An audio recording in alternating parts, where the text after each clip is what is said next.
my name's Chris Tower. I live at 425 Chesapeake Court here in Hayden. I don't have a whole lot to add that my fellow colleagues or other public comments have been made.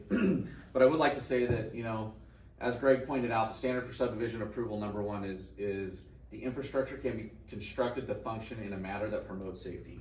I mean, really, we have a problem on Maple Street. I think everybody in this room can agree to that.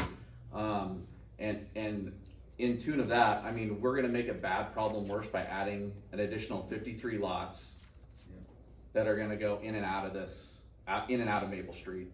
I guess my number one in kind of safety, I raised my daughter. My wife and I both have we have a daughter that went to Hayden Meadows.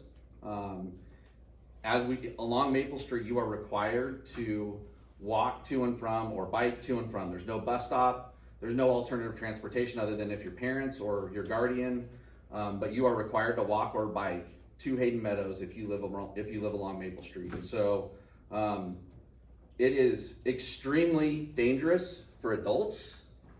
It is even more so putting a kindergartner on that street by themselves walking to and from school.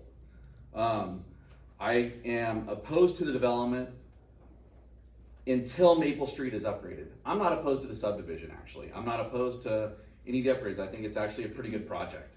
Maple Street has to be taken care of before you approve a subdivision like this.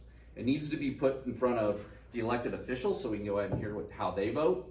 And I would strongly urge you to not approve this subdivision as is until the upgrades on Maple Street are addressed.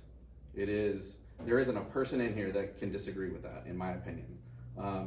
The safety of not only pedestrians and those driving vehicles, but especially our children that are walking on that street.